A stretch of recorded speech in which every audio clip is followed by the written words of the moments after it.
जाता है, ठीक है। It means where someone is feeling towards the nation, यानी कि अगर हम शॉर्ट वर्ड में बोले नेशनलिज्म क्या चीज है, that is a feel towards nation, ठीक है, toward nation, that the word nationalism stand for, ठीक है, राइट। तो यहाँ पे हम लोग एक चैप्टर से रिलेट करेंगे जो आपने क्लास 9 में पढ़ा था। चैप्टर का नाम था आपके पास फ्रेंच रेवोल्यूशन। अगर ये आपको चैप्टर याद है तो वहां से रिलेट होकर चलेगा, because in the chapter in the class 9 you will learn the part 1 and here we are going to continue that one, okay. Class 10th में ये आपका फ्रेंच रेवोल्यूशन आगे कंटिन्यू होगा, ठीक है। अब जैसे आप जानते हैं कि फ्रांस की जो लड़ाई थी, जो फ्रेंच रेवोल्यूशन है, पूरे यूरोप में सबसे खास औहदा रखता है। It means the French revolution used to have a very special position in world history, right? World history. It means that French Revolution used to play a very important position in the world history. What is the reason? कारण क्या था? कारण ये था कि France की लड़ाई के माध्यम से, ठीक है, 3 शब्दों का उजागर हुआ। पहले शब्द कौन सा था? पहला शब्द आया इक्वालिटी, देन वी हैव दूसरा शब्द जो आया दैट इज लिबर्टी, तीसरा शब्द जो आया दैट इज योर फर्टिलिटी, ठीक है। ये 3 शब्द, फर्टिलिटी का स्पेलिंग रॉन्ग है, let's know, equality, liberty and then fertility, ठीक है। तो ये 3 शब्दों का उजागर हुआ आपका फ्रेंच रेवोल्यूशन। जैसे आप जानते हैं भारत के संविधान में, ठीक है, in our constitution, it means in Indian constitution की बात करते हैं, अगर हम इंडियन कॉन्स्टिट्यूशन की अगर बात करते हैं तो 3 चीज, दैट इज योर लिबर्टी, ठीक है, दूसरा उसके बाद है इक्वालिटी, और तीसरा जो शब्द है दैट इज फर्टिलिटी, ठीक है। All 3 things had came from the France constitution. ये तीनों चीज जो है आपके फ्रांस के संविधान से ही हमें मिला है। It means that France people had work for the liberty, French people had worked for the equality and the French people had worked for the fraternity, ठीक है। इसलिए फ्रांस की लड़ाई जो है मुख्यतः पूरे यूरोप के लिए सबसे मुख्य रखती है, मतलब कि इंपॉर्टेंट पोजीशन रखती है, ठीक है। What is the reason? Reason is that as we know that we are learning about the 19th century, sorry not 19, we are learning about the 18th century, 18वीं सदी की बात है। समय है आपके पास 1789, ये आपका समय है। इसमें अगर हम लोग फ्रांस की कंट्री के बारे में बात करते हैं, France was under the control of monarch, under the control of monarch, ठीक है। और राजा आपको पता है राजा कौन था? Who was the king of the France? Louis 16, right.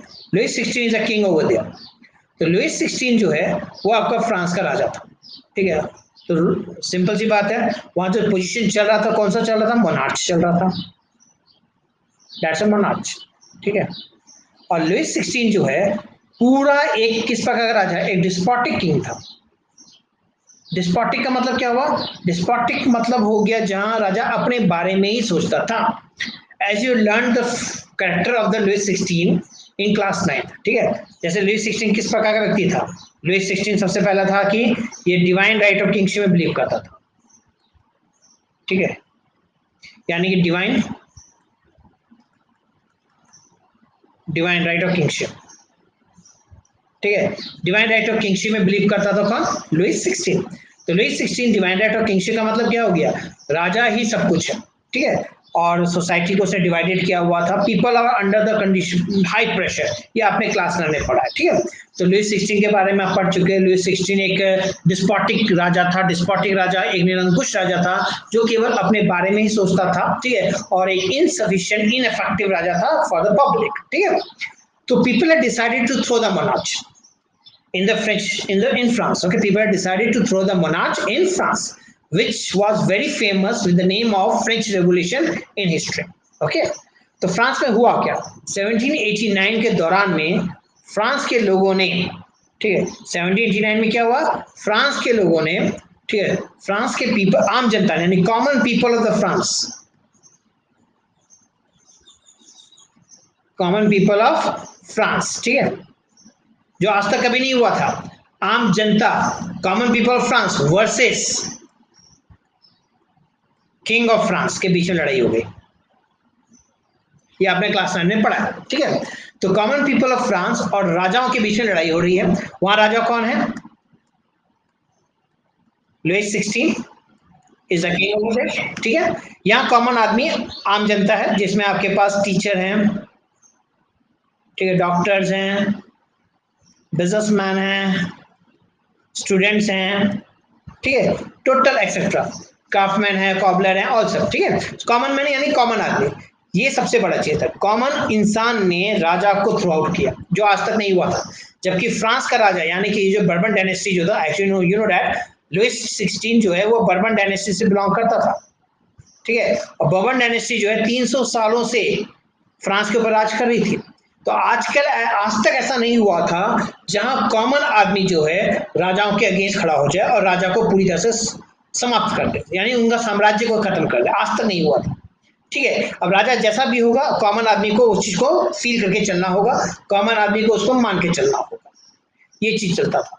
लेकिन जैसे जैसे यहाँ लोग एजुकेट हुए, ठीक है, जैसे जैसे लोग एजुकेट हुए, लोगों ने यहाँ पे, जैसे मैंने आपको बताया था, सबसे इंपॉर्टेंट यहाँ पे कौन सी क्लास काम कर रही है आपकी? Middle class. मिडिल क्लास में अधिकतर कौन थे? जितने भी एजुकेटेड लोग थे, उन्होंने जब इन बातों को फैलाना शुरू किया, ठीक है, कि हम लोग टैक्स दे रहे हैं, we are providing giving the taxes but we are getting no benefits, ठीक है, तो क्यों टैक्स दें? What is the reason? ठीक है, जैसे फॉर एग्जांपल, एक एग्जांपल देता हूं, जैसे आप जियो का नेट यूज कर रहे हैं, I hope most of you have the Jio net, ठीक है। जियो का नेट यूज कर रहे हैं, वो आपको 1.5 जीबी या फिर आपको 2 जीबी डेली देता होगा, ठीक है। मान लीजिए आपने एक दिन में ये 2 जीबी फिनिश नहीं कर पाए, suppose 1 GB was left in a day, एक दिन में ये 1 जीबी बच गया। नेक्स्ट डे जब आप जा रहे हैं, नेक्स्ट डे में अगर आप देखेंगे तो क्या आपको ये 1 जीबी मिलेगा? नहीं मिलेगा। You will have again same 1.5 GB और मे बी द 2 जीबी। लेकिन company had paid, you had paid this GB और नॉट, आपने तो इस जीबी को पेड कर दिया है ना, राइट? तो ये जीबी को आपने पेड किया। तो यहां पर एयरटेल कंपनी, उसके बाद आइडिया कंपनी ने इसी नेगेटिव पॉइंट को उठा लिया कि भैया जियो जो है आपका 1.5 जीबी 2 जीबी देता है, अगर आप रेगुलर पूरा यूज नहीं कर पाते हैं तो वो आपका खत्म हो जाता है। एयरटेल और आइडिया ने क्या कहा कि भैया अगर आपके पास हम 2 जीबी दे रहे हैं और अगर आप उसको यूज नहीं कर पाते हो तो नेक्स्ट डे के लिए वो आपका 2+2 हो जाएगा, 4 जीबी हो जाएगा। उस भी यूज नहीं कर पाते हो तो 2 ऐड होता चला जाएगा और वीकेंड में जीबी आपको मिल जाएगा, 10 जीबी 15 जीबी 20 जीबी जो है वो आपको मिल जाएगा। ये एयरटेल आइडिया ने किया और इसी को पॉपुलराइज करने लगे लोगों को। इससे क्या हुआ, लोगों का जियो से धीरे धीरे भरोसा उठना शुरू हो गया और लोग कहाँ मूव करने लगे? एयरटेल और आइडिया की तरफ मूव करने लग गए।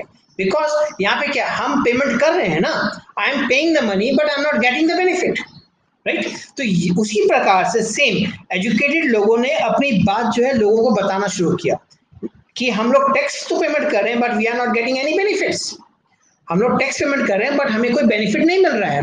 तो इस प्रकार इंटेलेक्चुअल कारण सबसे बड़ा कारण बन गया फ्रांस की लड़ाई का, ठीक है।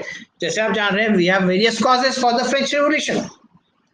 फ्रांस की अगर आप कॉज की बात करते हैं, ठीक है, तो अगर हम कॉज ऑफ फ्रेंच रिवॉल्यूशन की बात करते हैं, if you are going to discuss about the causes, ठीक है, कॉजेस ऑफ फ्रेंच रिवॉल्यूशन, तो वेरियस कॉजेस आर देयर। जैसे आप बोलेंगे उसके अंदर आपका पॉलिटिकल कॉज था, पॉलिटिकल कॉज में ये है कि राजा क्या है, किंग टोटली वीक था, किंग आपका वीक था, he can not take a proper decisions over there, ठीक है, यानी वीक प्लस इनसफिशिएंट राजा था जो प्रॉपर तरीके से डिसीजंस नहीं ले पाता था, ठीक है ना। इसलिए लोगों ने उसको बोला भैया बेकार राजा है, ठीक है, पॉलिटिकली हम बोल सकते हैं। और उसके बाद सोशल की अगर बात करते हैं, अगर सोशल की आप बात करते हैं, सोशल में क्या किया, सोसाइटी को उसने डिवाइड करके रखा हुआ था, society was divided over there, ठीक है, इन 3 ग्रुप्स, ठीक है। सोसाइटी आपका 3 ग्रुप में यहाँ पे बटा हुआ था, ठीक है, जिसमें आपके पास 3 ग्रुप कौन कौन से थे? पहला आपके पास था क्लर्जी, दूसरा आपके पास था नोबल्स, और तीसरा आपके पास था कॉमन पीपल। ठीक है, इस प्रकार से सोसाइटी में बटा हुआ था। Clergy and nobles are considered as good friends, you can say that friends, relatives, ठीक है, of king, so they are getting high privilege. ठीक है, clergy and this one getting the high privilege. Clergy and nobles को बहुत ज्यादा privilege मिलता था, but the common people not getting privilege. Common people have to pay taxes, ठीक है, have to pay face the burden of the economical pressure, ठीक है, and they are not getting any benefits. कोई समाज में benefits नहीं था। सो जैसे आप जानते हैं क्लर्जी और नोबल्स का परसेंटेज कितना था सोसाइटी में? 10%, और जो कॉमन पीपल थे उनका परसेंटेज था 90%।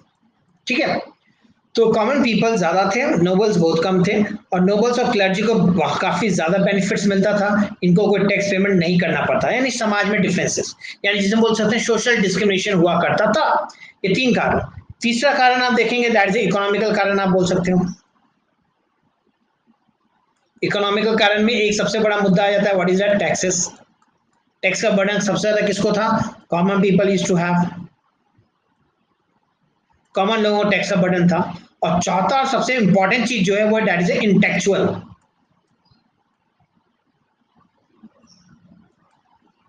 इंटेलेक्चुअल का, इंटेलेक्चुअल मतलब क्या हुआ? जहां लोग अपने आइडियाज को, ठीक है, अपने व्यूज को लोगों तक पहुंचा रहे हैं। ठीक है, जब अपने आइडियाज अपने व्यू को तक लोगों को पहुंचाओगे तो सिंपल सी बात क्या है, most of the people will come gather, come collected to you. मान लीजिए इंटेलेक्चुअल में जैसे आपने पढ़ा था, रोबोस्फेयर के बारे में पढ़ा था, फिर जॉन लॉकी था आपका, ठीक है, इन लोगों ने किताब लिखा, जैसे सोशल कॉन्ट्रैक्ट बुक लिखी गई थी, ठीक है, इन किताबों में इन्होंने मेंशन किया कि किस प्रकार से हम लोग तो टैक्स पेमेंट कर रहे हैं लेकिन क्या हमें बेनिफिट्स नहीं मिल रहा है, और ये थर्ड पार्टी क्या होता है, who are the third states. ठीक है, इस प्रकार के आइडियाज को, इस प्रकार के व्यूज को जब काफी लोगों ने सुना तो लोगों के मन में एक सवाल उठ गया कि ऐसा क्यों हो रहा है। People have the question in their mind. ठीक है, पहले लोगों में क्वेश्चन नहीं था, पहले लोग सोचते थे कि राजा है, जो राजा ने बोल दिया वो हमें करना होगा। लेकिन जब कुछ एजुकेटेड लोगों ने इन बातों को लोगों को बताया तो क्या हुआ, लोगों को बताया तो क्या हुआ कि यहाँ पे लोगों की संख्या धीरे बढ़ने लगी। ठीक है, and most of the people go against the king. ठीक है, जिसने जन्म दिया किसको? आपका फ्रेंच रेवोल्यूशन को जन्म दिया, जिसकी वजह से फ्रेंच रेवोल्यूशन का जन्म हो गया। ठीक है, तो intellectual reason is one of the most important. आजकल भी देख लो, ये रीजन बहुत खतरनाक चलता है, जैसे आपको बोल सकते हैं गॉसिप्स। ठीक है, मान लो जैसे 2 आदमी यहाँ पे, एक बादल एक शिवम है। ठीक है, बादल को मैंने कुछ बोल दिया शिवम के बगैर के लिए, और शिवम को मेरे लिए मैंने बोल दिया बादल के वजह से, बादल को लेकर के। ठीक है, तो दोनों में क्या हो सकता है? दोनों में प्रॉब्लम हो सकता है ना जी। Are you there? या, ठीक है, दोनों प्रॉब्लम हो सकता है। यानी बादल को अगर मैंने कुछ बता दिया शिवम को लेके, और शिवम को मैंने बता दिया बादल को लेकर के, तो दोनों में कॉन्ट्रडिक्शन पैदा हो सकता है। वो क्या कारण था? That's again intellectual reason, intellectual cause. ठीक है, तो intellectual cause is the most important reason for the French revolution. ठीक है, तो यहाँ पे आपके आइडियाज कैसे लोग स्प्रेड करते थे? बुक्स के माध्यम से स्प्रेड कर रहे हैं, न्यूज़पेपर के माध्यम से लोग अपना आइडियाज को स्प्रेड कर रहे हैं। ठीक है, राइट, तो जिसके वजह से लोग जो है धीरे धीरे फ्रांस में राजा के अगेंस्ट होते चले गए, और रिजल्ट क्या हो गया? फ्रेंच रेवोल्यूशन आ गया। ठीक है, तो फ्रेंच रेवोल्यूशन की बिगनिंग कब हो रही है? 1789 में बिगनिंग हो रही है। अब आ जाओ फ्रेंच रेवोल्यूशन में। तो फ्रेंच रेवोल्यूशन की बिगनिंग जो है वो है कब? 1789 में बिगनिंग हो रही है। खत्म कब हो रहा है? 1791 में खत्म हो रहा है। उससे पहले 1789 से पहले क्या था वहां पर? वहां पे मोनार्च था। राजा कौन था? Louis 16। Louis 16 was the king over there. 1791 के जब फाइनल जब रिजल्ट निकला तो वहां पे क्या हो गया? वो रिपब्लिक बन गया। रिपब्लिक मतलब हो गया यहाँ पे कोई राजा ही नहीं है, नो किंग। कंट्रोल किसके पास है? कॉमन पीपल के पास है। कंट्री का कंट्रोल किसके पास है? कॉमन लोगों के पास है। ठीक है, common people have the control over there. यानी कॉमन पीपल ने ही अपना एक रिप्रेजेंटेटिव फॉर्म ऑफ गवर्नमेंट बनाया, खुद एक अपनी एक नेशनल असेंबली बनाई, जो आपने क्लास 9 में पढ़ा था। ठीक है, फ्रांस की एक नेशनल असेंबली बनी थी, ठीक है, कोर्ट जो टेनिस कोर्ट में बनाई गई थी, उन्होंने खुद की गवर्नमेंट बना ली, राजा को राजा की मान्यता से बरखलाफ मतलब कि डिस्मिस कर दिया। ठीक है, यानी कि राजा को राजा की मान्यता कब मिलेगी, सवाल तो ये है ना। देखो जैसे आप अगर किंग हो, आप राजा हो, ठीक है, आपको राजा की मान्यता कब मिल रही है, जब आपकी प्रजा, इतनी सारी प्रजा जो है वो आपको राजा मान रही है, तब ना आपको राजा का मान्यता मिला हुआ है, तब इतना आप किंग हो। लेकिन अगर जिस दिन ये सारी सारी जनता बोल दे ये मेरा राजा नहीं है, ठीक है, हम अपना राजा खुद चुन लेंगे, हम लोग खुद काम करेंगे, तो सिंपल सी बात है, राजा की मान्यता वहीं पे क्या हो जाती है, खत्म हो जाती है। ठीक है, तो आम जनता शुड बी देयर, तो आम जनता के अंदर फोकस होना चाहिए। ठीक है, और यहाँ पे क्या हुआ, आम जनता ने देखा कि राजा जो है वो मेरे अगेंस्ट कोई काम, मेरे लिए कोई काम ही नहीं कर रहा है, राजा जो है मेरे प्रॉपर मेरे लिए कुछ सोच नहीं रहा है, तो राजा की मान्यता को उन्होंने खत्म कर दिया, खुद अपना एक रिप्रेजेंटेटिव गवर्नमेंट बना लिया, जिसे क्या कहा गया था, नेशनल असेंबली कहा गया था। ठीक है, और वहीं से क्या हुआ, शुरुआत होती है किसकी, फ्रेंच रेवोल्यूशन की शुरुआत होती है।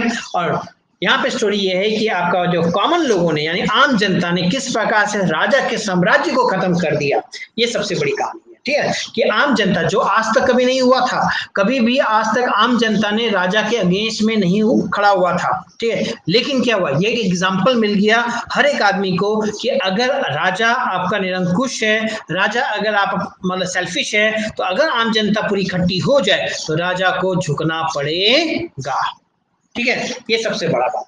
जैसे आज की डेट में आप डेमोक्रेटिक फॉर्म ऑफ कंट्री में चल रहे हो, ठीक है, यानी कि यू आर द किंग, आप राजा हो। ठीक है, और जो भी व्यक्ति है आपका, यानी कि चाहे वो आपका डीसी हो, चाहे वो आपका एमएलए हो, चाहे वो आपका एमपी हो, these all people are known as servant, civil servant, इनको क्या कहा जाता है, सिविल सर्वेंट कहा जाता है। सिविल का मतलब क्या होता है, सिविल का मतलब होता है कॉमन पीपल। ठीक है, और सर्वेंट का मतलब क्या हो गया, नौकर। ठीक है, तो यानी कि ये जो है डीसी एमएलए एमपी जो हैं, या चाहे आपका पीएम हो, चाहे आपका सीएम हो, all are consider as a civil servant. So अगर ये नौकर, तो मालिक कौन है, मालिक हो गया आपका कौन, कॉमन पीपल। डेमोक्रेटिक के अंदर में किंग कौन, डेमोक्रेटिक के अंदर में किंग है कौन, कॉमन पीपल।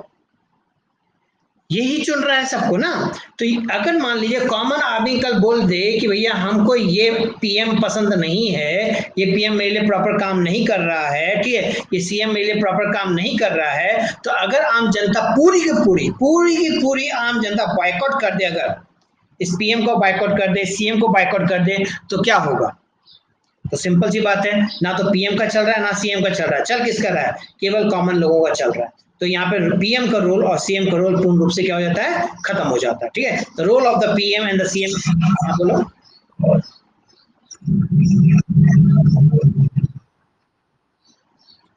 कौन है भैया, देख लेते हैं।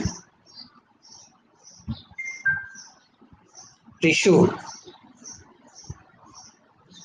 Okay, join,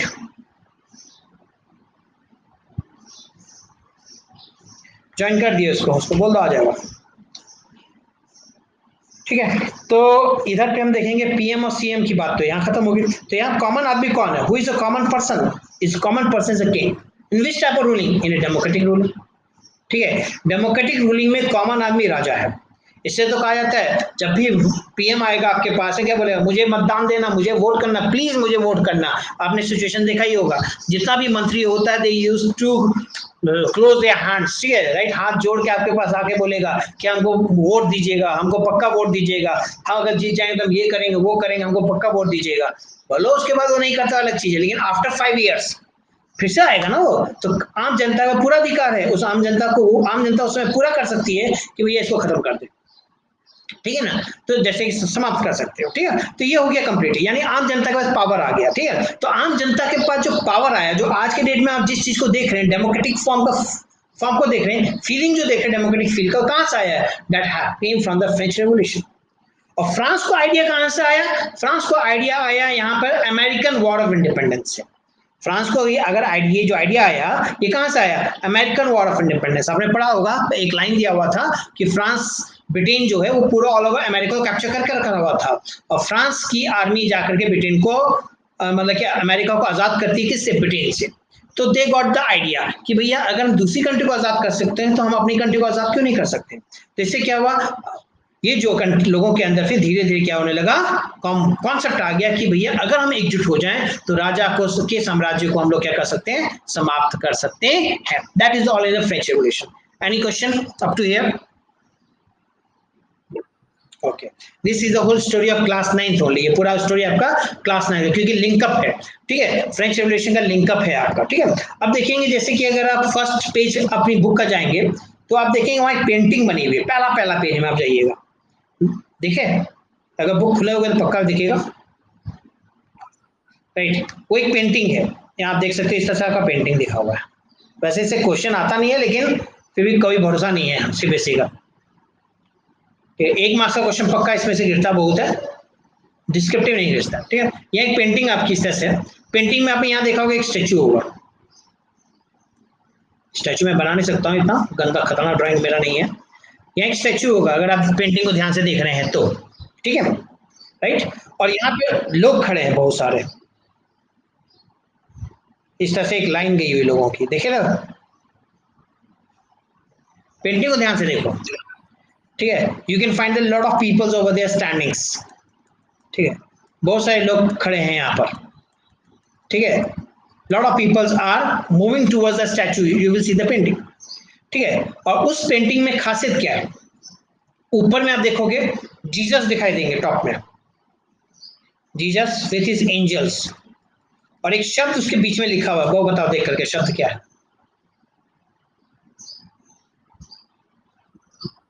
fraternity.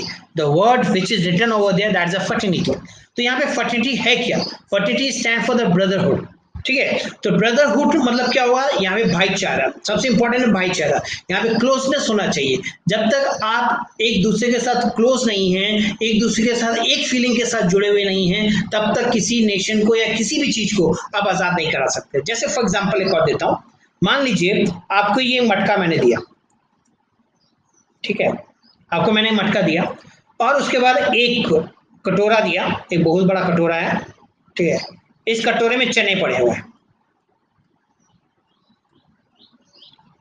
आपको मैंने टारगेट दिया कि इस मटके को आपको फोड़ना है. चलिए बताइए पहला स्टेप क्या कीजिएगा आप, विद दिस चना आपको फोड़ना है.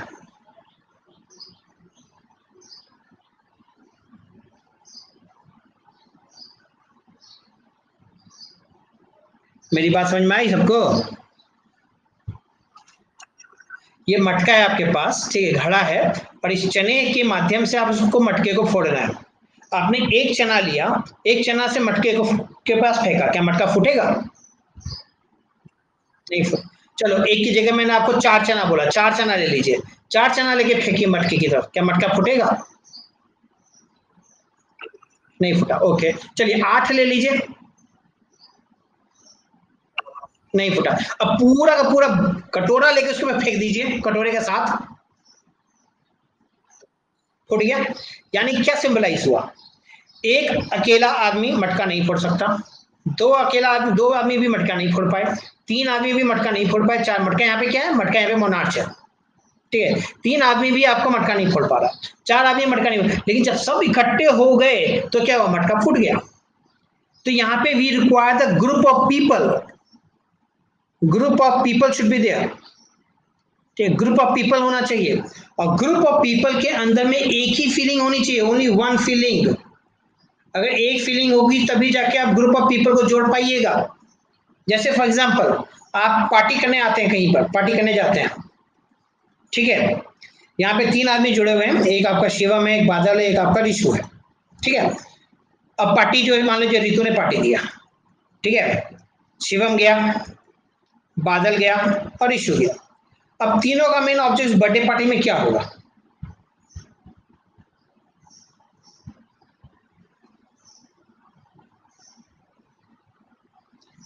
मेरी आवाज जा रही है कि नहीं जा रही है? हाँ, तो तीनों जो पार्टी में जा रहे हो काहे के लिए जा रहे हो, व्हाट इज द रीजन?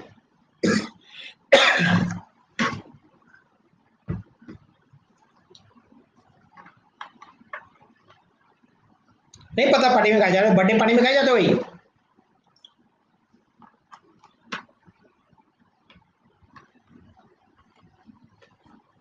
चलो हम ही बता देते हैं। बर्थडे पार्टी में आप लोग जा रहे हो केक खाने के लिए, यानी एंजॉय करने के लिए। Party stand for the enjoyment ना।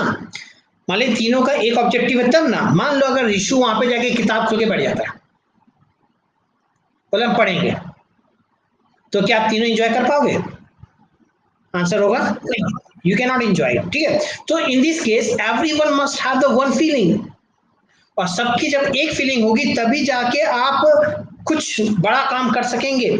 इसका मतलब नेशन के अंदर में एक फीलिंग होना बहुत जरूरी है। Each and every person must have one feeling, then only any big thing we can do it. ठीक है, और मोनार्च एक कोई भी मटका नहीं है, मोनार्च इज बहुत बड़ा चीज। ठीक है, एक मोनार्च एक राजा है, राजा का साम्राज्य है, ठीक है, जो 300 400 800 साल से राज कर रहा है। विद राजा है जिसके पास आर्मी है, प्लस उसके बाद अदर कंट्री का भी सपोर्ट है। उसको हटाना बहुत ही डेंजरस चीज है।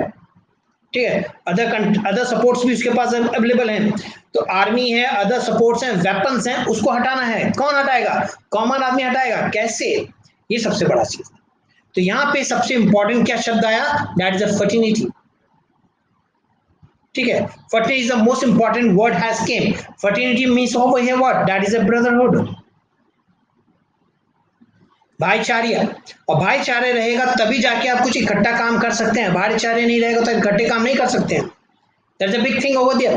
ठीक है, तो ये चीज था। तो यहाँ पे फर्टिनिटी, इसलिए वर्ड जो है यहाँ पे जो लिखा गया ऊपर में वो फर्टिनिटी वर्ड लिखा गया है। इसका मतलब जीसस जो है लोगों को ब्लेसिंग दे रहे हैं कि प्लीज मेंटेन दिस फर्टिनिटी, तभी जाके आपका कुछ होगा। ठीक है, अब हम लोग इस पेंटिंग के बारे में डिस्क्रिप्शन पढ़ते हैं। ये पेंटिंग दी गई, इसके बारे में हम लोग पढ़ेंगे। I hope all of you have the book with you. Okay, right, now we have go for it. ठीक है, तो यहाँ पे हम देखते हैं पेंटिंग के बारे में। तो पेंटिंग जो है, पहली लाइन आप देखिएगा, the painting was prepared by French artist.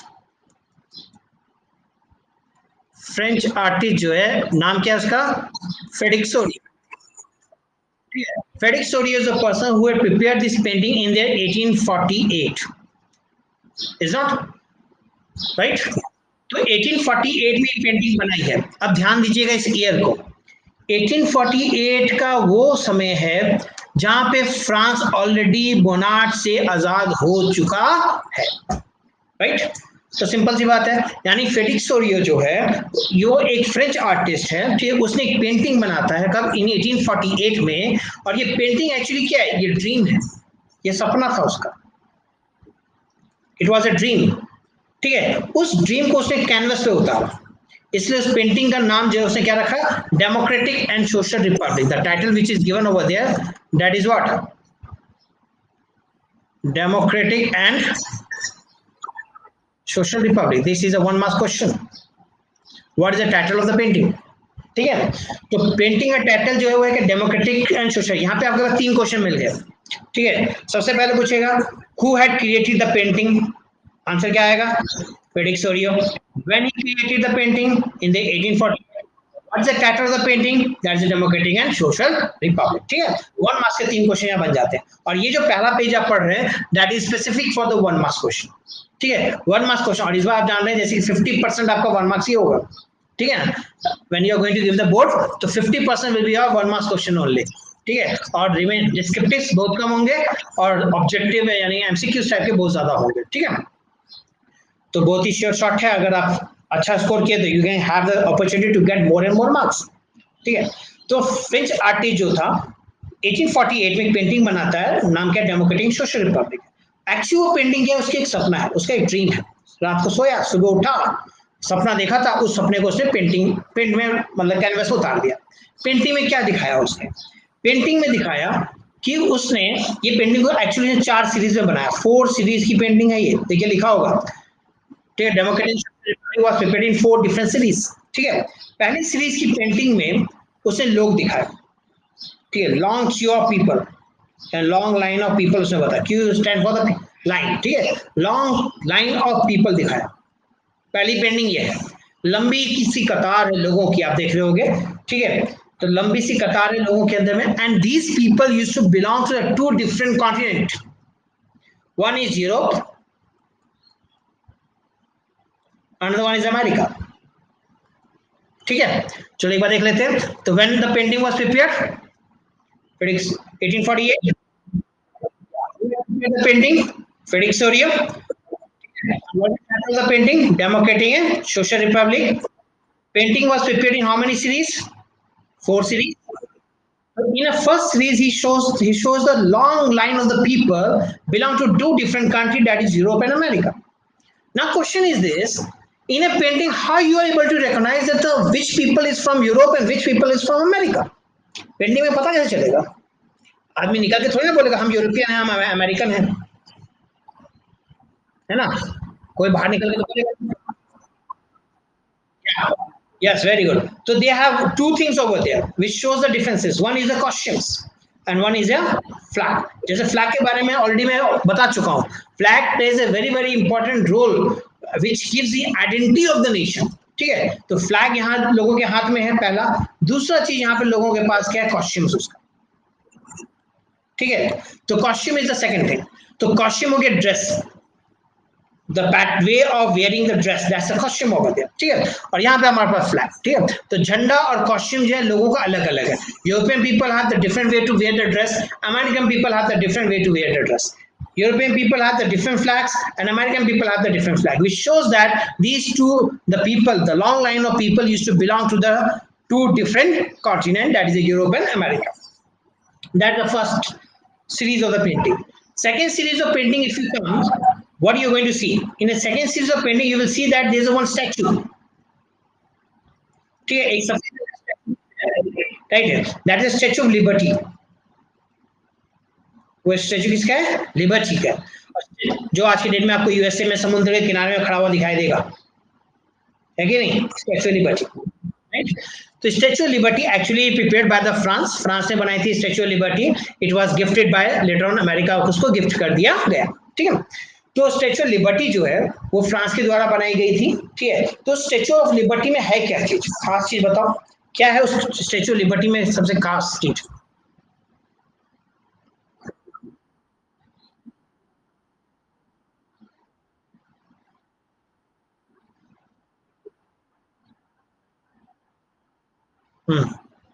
यानी किताब देख के बता रही है.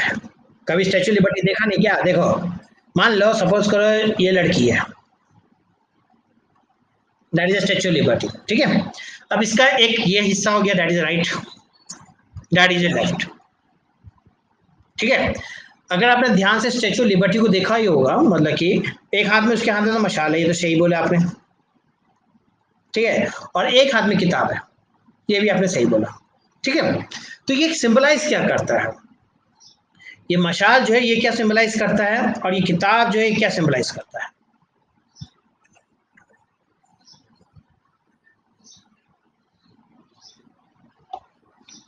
मशाल जो है वो सिंबलाइज करता है एनलाइटमेंट की तरफ में. एनलाइटमेंट मतलब क्या होता है? उजाले की ओर, अंधकार से उजाले की ओर. यहाँ अंधकार क्या है? अंधकार यहाँ है मोनार्च. ठीक है, मोनार्च से आपको कहाँ की तरफ जाना है? आपको डेमोक्रेटिक की तरफ जाना है. ठीक है, तो स्टैचू ऑफ लिबर्टी जो है ये लोग जो हैं, जितने भी लोग जो हैं यहाँ खड़े हो रहे हैं, यहाँ पे खड़े आप देख सकते हो, lot of people standing and they are paying their tribute और they are paying their homage to the statue of liberty. ठीक है, right? And they are why? Because the statue of liberty give them the knowledge that you can easily move from the darkness to the light. यहाँ darkness क्या है? Darkness यहाँ पे क्या हो गया? मोनार्च हो गया. मोनार्च से आप डेमोक्रेटिक की तरफ आ सकते हैं. ठीक है, यानी कि अंधकार से उजाले की ओर, ये टॉर्च का मतलब हुआ. ठीक है, टॉर्च जो यहाँ दिख रहा है, मान लीजिए आप यहाँ अंधेरे में हैं और एक टॉर्च आदमी यहाँ लेके खड़ा है, तो आप टॉर्च की तरफ मूव करेंगे. तो टॉर्च की तरफ मूव करेंगे, बोलेंगे, आदमी बोलेगा यहाँ चली जाइए, यहाँ मैं पीछे खड़ा हूँ, यहाँ तक वो दूर दिखाई देगा, यानी उजाले की ओर आपको निकाल दूंगा. तो अंधकार से उजाले की ओर, यहाँ अंधकार कौन था? मोनार्च अंधकार था. और डेमोक्रेटिक क्या है? डेमोक्रेटिक उजाले की ओर है. मोनार्च एक ऐसा फॉर्म ऑफ रूलिंग था जहां पे लोगों के पास अधिकार नहीं था. People does not have the right at all. किसी प्रकार का अधिकार नहीं था. Even the people does not have the right to speech, to express. ठीक है, लोगों के पास अधिकार नहीं था अपने वर्ड्स को रखने के लिए, अपने वर्ड्स को बोलने का तक कोई अधिकार नहीं था. लेकिन डेमोक्रेटिक में क्या है? डेमोक्रेटिक में क्या है? आपका पूरा अधिकार है भैया, आप बोलिए जितना बोलना है आपको. ठीक है, you can speak as much as you can. Even आप देख लीजिएगा, बहुत सारे लोग आपको यूट्यूब में देखने को मिलेगा जो मोदी का अगेंस्ट में बोल रहा है. As you know, Modi is considered as the prime minister of India. लेकिन मोदी का अगेंस्ट में बोल क्यों रहा है? Because India have the right, the person have the fundamental right to express his views. ठीक है, आपको फंडामेंटल अधिकार मिला हुआ है, वो कहाँ है? वो केवल डेमोक्रेटिक में है ना। अगर यही चीज आप नॉर्थ कोरिया में कर लीजिए, चलिए नॉर्थ कोरिया में जाके अब बोल दीजिए कुछ भी वहां के प्रेसिडेंट के अगेंस्ट में, पता चला आप गायब हो गए। इवन नॉर्थ अमेरिका, क्या आप यहाँ चले जाइए, क्या कहते हैं, चाइना चले जाइए, चाइना में भी जाके अगर आपने कुछ बोल दिया वहां के कम्युनिस्ट पार्टी के अगेंस्ट में, तो आप रातों रात गायब हो जाएंगे। क्योंकि चाइना क्या डेमोक्रेटिक नहीं है, चाइना क्या रिपब्लिक है। चाइना शो कहता है वी आर रिपब्लिक। रिपब्लिक का मतलब हो गया कि अब हमारे ऊपर किसी का शासन नहीं है, अब हम लोग खुद शासन करेंगे। ये होता है वर्ड रिपब्लिक का मतलब। और डेमोक्रेटिक वर्ड जो होता है उसका मतलब ये होता है जहां आम जनता पूरा अधिकार रखता है किसको, राज्य को चुनने के लिए। That is two different words. ठीक है, democratic and republic have two big meanings. इसलिए भारत के संविधान में दोनों लिखा हुआ है, India is a democratic as well as republic country. ठीक है, ये दोनों शब्द लिखा है। रिपब्लिक इसलिए रखा है क्योंकि अब हम किसी के कंट्रोल में नहीं है, हम पूरी तरह से स्वतंत्र हैं अपना रूल रेगुलेशन बनाने के लिए। यानी रूल रेगुलेशन कौन बनाएगा? वहां का जनता बनाएगा। ठीक है, यहाँ कोई बाहर का साम्राज्य उस पर अधिकार नहीं कर सकता है। डेमोक्रेटिक हो गया कि आम जनता को अधिकार दे दिए हो कि आप अपना साम्राज्य क्रिएट कर सकते हो। That's why the India is considered democratic and a republican country, whereas China is only the republic country. China के साथ कभी भी आप नहीं पढ़ोगे कि चाइना क्या है, democratic form of a country है। राइट, तो ये चीज है। तो यहाँ पे हम लोग क्या कर रहे हैं, मोनार्च से कहाँ शिफ्ट कर रहे हैं, मोनार्च से हम लोग मोनार्च जो अंधकार है उससे हम निकल रहे हैं कहाँ, डेमोक्रेटिक की ओर निकल रहे हैं। ये स्टेच्यू ऑफ लिबर्टी है। That's why the statue of liberty के वर्ड यूज किया गया एनलाइटमेंट। एनलाइटमेंट शब्द का मतलब ये होता है क्या, नॉलेजेबल, कि लोगों के पास नॉलेज आ रहा है, लोगों के पास ज्ञान का भंडार उभर रहा है। ठीक है, और जब लोगों के पास ज्ञान उठ रहा है तो लोग क्या सही और गलत में विचार करने की क्षमता रख रहे हैं। People have the complete knowledge that which is right which is wrong when they are educated। ठीक है, जब लोग एजुकेटेड हो गए हैं, जब लोगों को पता चल जाता है कि सही क्या है गलत क्या है। ठीक है, तो यहाँ पे एनलाइटमेंट शब्द उसको रिलेट कर रहा है। ठीक है, एनलाइटमेंट रिलेट करता है लोगों की समझ को, लोगों की नॉलेज को, कि अंधकार से उजाले की ओर हमें आना है। ठीक है, और स्टेच्यू ऑफ लिबर्टी के राइट लेफ्ट हैंड में आप देख रहे हैं राइट ऑफ मैन, यानी कि एक ऐसी किताब हो गई जो डिस्क्राइब करती है कि जहां आप जा रहे हैं वहां आपको अधिकार मिलेगा, एक ऐसे फंडामेंटल राइट्स मिलेंगे जो कोई भी व्यक्ति छीन नहीं सकता। ठीक है, nobody can take your fundamental rights, you have that अधिकार। जैसे भारत में अगर आपके पास 6 फंडामेंटल राइट्स हैं, ठीक है, only at the time of emergency your fundamental rights can be वेनिश्ड, otherwise fundamental rights आपके मैनेज कोई नहीं कर सकता है। अगर कोई व्यक्ति आपको अपने फंडामेंटल राइट्स यूज करने को रोकता है तब सुप्रीम कोर्ट तक आप जा सकते हैं।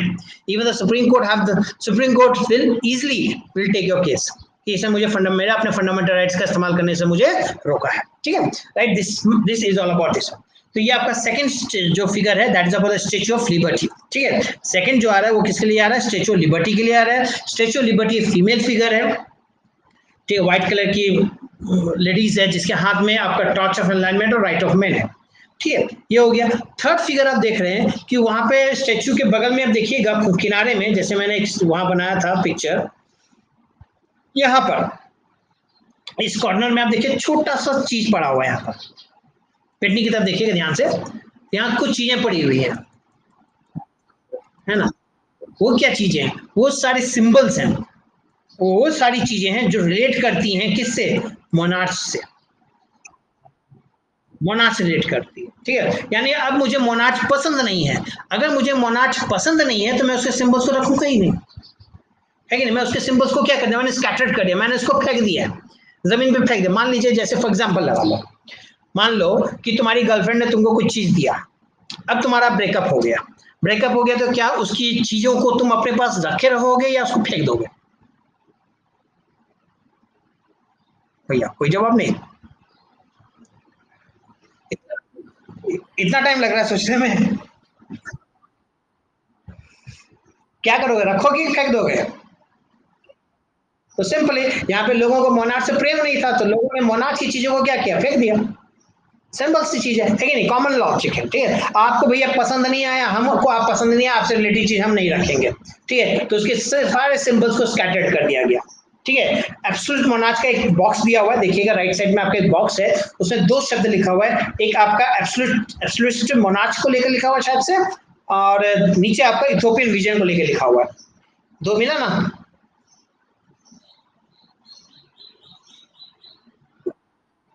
अपने बुक के राइट साइड में आप देखिएगा एक बॉक्स होगा, येलो कलर का बॉक्स होगा। उस बॉक्स में दो डेफिनेशन है, एक इथोपियन डेफिनेट वर्ड लिखा हुआ है और एक एब्सोल्यूट वर्ड लिखा हुआ है ना?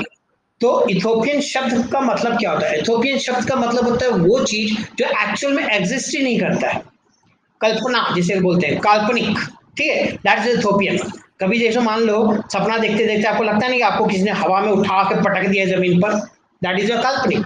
ठीक है, आप उड़ रहे हो हवा में, दैट्स काल्पनिक, दैट इज इथोपियन विजन, जो रियलिटी में एग्जिस्ट नहीं करता है। यहाँ पर ये चीज एग्जिस्ट नहीं करता था उस समय में।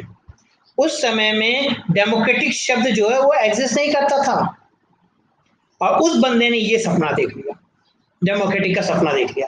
उस सपने को उसने पेंटिंग बनाई, इसलिए इस पेंटिंग को इथोपियन विजन कहा गया, क्योंकि इस पेंटिंग को वो खाली सपना में देख रहा था, रियलिटी में थी ही नहीं। रियलिटी में डेमोक्रेटिक नाम का कोई चीज ही नहीं था, आजादी नाम की कोई चीज नहीं थी, राइट ऑफ मैन नाम की कोई चीज नहीं थी, लोगों के पास कोई अधिकार नहीं था। ठीक है, तो डेमोक्रेटिक सपना था कि ऐसा कंट्री हो सकता है, जैसे आज के डेट में उस समय में लोगों ने बोला होगा सेलफोन जैसी सपना हो सकता है। ठीक है, तो आज की डेट में क्या है, देखो ऑनलाइन, किसी ने सोचा था ऑनलाइन क्लासेस चलेंगे, चलना शुरू हो गया। ठीक है, ऑनलाइन क्लासेस हो नहीं होती थी, अब क्या हर प्लेटफॉर्म में ऑनलाइन क्लासेस हो रही है कि नहीं? तुम बैठे हो मेरे से 70 किलोमीटर दूर, but still I am able to communicate because of the invention ना।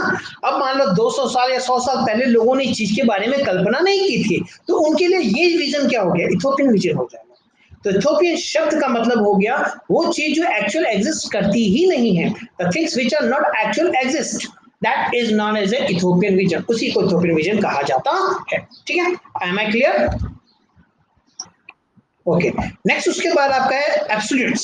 एब्सोल्यूट मतलब हो गया जहां मोनार्च को लेके बात करते हैं, टोटली मोनार्च, यानी कि राजा का साम्राज्य, जहां पे राजा का ही संपूर्ण अधिकार रहेगा, राजा के पास अपनी आर्मी, राजा के पास सब कुछ अपनी अपनी रहेगी। ठीक है, that means the word absolute, यानी कि एब्सोल्यूट रिलेट्स टू मोनार्च। ठीक है, एब्सोल्यूट किससे रिलेट करता है? आपका मोनार्च से रिलेट करता है। ठीक है, right? Up to here any have confusion? No. उसके बाद नेक्स्ट आप देखिएगा, सबसे नीचे का आप जाइएगा तो वहां पाइएगा कि स्टेचू पार करने वाली कंट्री का नाम दिया हुआ है, लास्ट, सेकंड लास्ट और थर्ड लाइन में। ठीक है, तो there are some countries which already cross the statues. ठीक है, जिसने स्टेचू ऑलरेडी क्रॉस कर दिया। हाँ जी, तो स्टेचू को क्रॉस करने वाली कंट्री जैसे स्विट्जरलैंड है, उसके बाद यूएसए है, उसके बगल में आप देखेंगे कौन सी खड़ी है, फ्रांस खड़ी है, और फ्रांस के पीछे में आपकी जर्मनी खड़ी है। ठीक है, तो जर्मनी, इटली, पोलैंड, इस तरीके से अलग अलग कंट्रीज जो है वो लाइन लगा के खड़ी हुई है। ठीक, ये आप देख सकते हैं। ठीक है, और सब कंट्री को आइडेंटिफाई कर किया जा रहा है किसके माध्यम से? उनके फ्लैग के माध्यम से। ठीक है, तो जर्मन के फ्लैग के बारे में डिस्क्रिप्शन दिया हुआ है आपको, ब्लैक, गोल्ड एंड एक और क्या था, देखिएगा, ब्लैक है, गोल्ड है और है रेड है क्या? व्हाइट है कि रेड है? नेक्स्ट पेज में, नेक्स्ट पेज में, फर्स्ट पेज में नहीं है, next page. I hope if you have the old book तो नेक्स्ट पेज में नया book। हाँ, ब्लैक, गोल्ड एंड रेड है शायद से ना। ओके, तो ये झंडा जो है जर्मनी का है। ठीक है, तो ये झंडे यानी झंडे अलग अलग है। इसका फ्रांस का ऑलरेडी आपको बता चुका हूँ, फ्रांस का झंडे का कलर क्या है? Red, white, blue. ठीक है, रेड व्हाइट ब्लू आपको फ्रांस का झंडा का कलर है। ठीक है, यहाँ पे आपको मिलेगा गोल्ड, ब्लैक एंड रेड, ये आपका जर्मनी का झंडा है। ठीक है, तो people used to have the Germany झंडा, यानी झंडे से पता चल रहा है भैया they are belong to different different countries over there. और उसके नीचे आप जाएंगे तो पूरे यूरोप का लिस्ट का लाइन है, कौन कौन किसके पीछे है। ठीक है, हॉलैंड, पोलैंड, उसके बाद आपका ऑस्ट्रिया, हंगरी, उसके बाद आपको मिलेगा ये क्या कहते हैं, जर्मनी, इटली, ये सारा का नाम आप देख रहे हो नीचे लिखा हुआ होगा। ठीक है, ये सारी की सारी यूरोपियन कंट्रीज है। ठीक है, और उस समय यूरोपियन कंट्रीज में डेमोक्रेटिक नाम की कोई भी चीज नहीं हुआ करती थी। क्लियर? ठीक है, अब उसके बाद लास्ट जो पेंटिंग आती है उसमें आपका जीसस के बारे में बता रहे हैं, जो अपने चेहरे चपोटों के साथ में ऊपर खड़े हैं, और वो क्या कर रहे हैं, ब्लेसिंग दे रहे हैं। ठीक है, ब्लेसिंग किसका है? फर्टिलिटी का है। He is giving blessing to the fertility over there, कि maintain this fertility, maintain this brotherhood for a long period of time, then you can survive. This is all the descriptions of the painting which is made by the Frederic Sorio. Any question if you have? Given you 5 minutes, just go through the topic and then we will come once again.